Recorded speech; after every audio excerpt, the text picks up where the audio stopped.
talk about hamstrings, and actually we're going to talk about the extensor chain. Hamstrings, butt, erector spinae muscle down on both sides of the spine, and their plantar fascia under your feet. There was an article that came out in the Huffington Post, and this is what it said. I don't know if you can read it. It's probably backwards for you, but it says, "Stop stretching your hamstrings." I read the article, and I was kind of shocked because I agreed with some of the aspects of this article, but there are a lot of things I don't agree. And of course, there's always going to be science on both sides.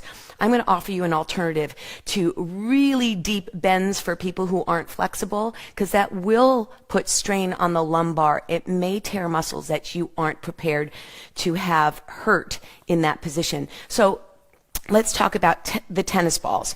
This is the best flexibility training you can do for the hamstring. Place the tennis balls at the base of the butt, and we'll go over a couple of other things as well. You don't have to bend forward. You can lean back, and all you want to do is roll side to side on these attachments. So again, the attachment is at the break of the butt.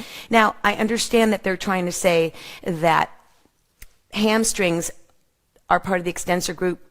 They're there to keep us upright. They're there to protect our body. And if you overstretch them, you can do more damage to the back.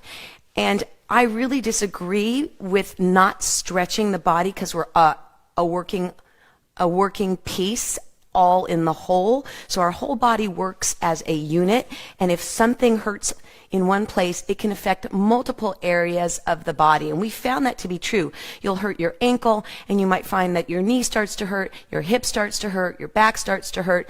So it's very important to keep your muscles flexible and strong so that they can do their job. So let's go over the hamstring again.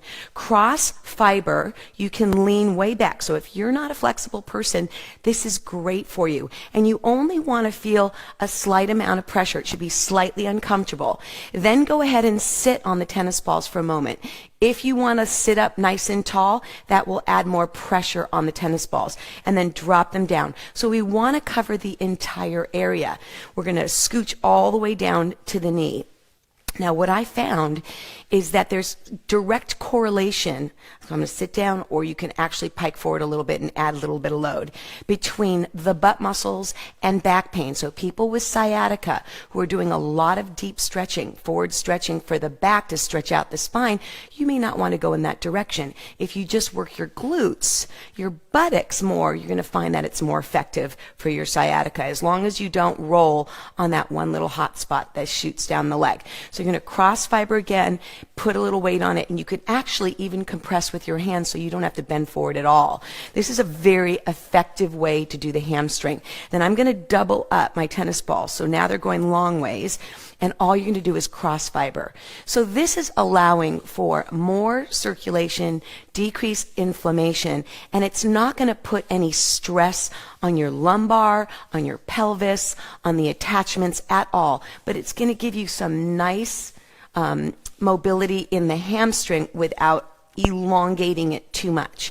And then you take it down by the knee, and then good morning, and then you take it way up by the hip.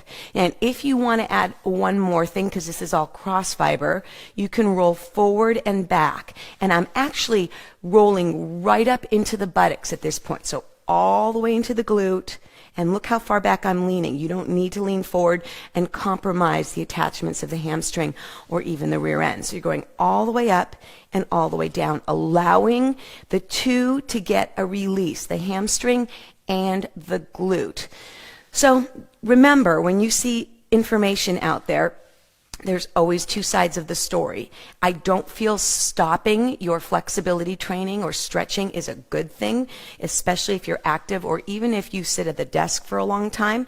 But it's really important to find the right method for you that isn't going to damage you. So I'm going to go right from here into some glute work. So these are called compressions. Again, you're not doing anything but lifting the body and sitting on the glute. So this is part of the extensor chain that really affects the back, your upright position, the tension in your hips, it's all related. And this is a great way to just dig in and work some of the deeper muscles of the glute without overstretching. And then the best way to go is either circles with your leg up or down to open the hip, or little windshield wipers. Fantastic way to reduce the stress in the glute, especially if you have sciatica. And then I'm going to do one last one, which is just a side release, a little weird position in my leg. You're going to take the leg up on the medial glute, slightly on the outside, drop the leg to the side, and just a nice little pulse of the hip. Well, I hope that clarifies some information. Again, don't stop working your hamstrings as far as flexibility goes. Just find the right method for you. Overextending them can cause damage, so I hope that helps. If you have any questions, please feel free to write me, and I will see you on Monday for Resistance Monday.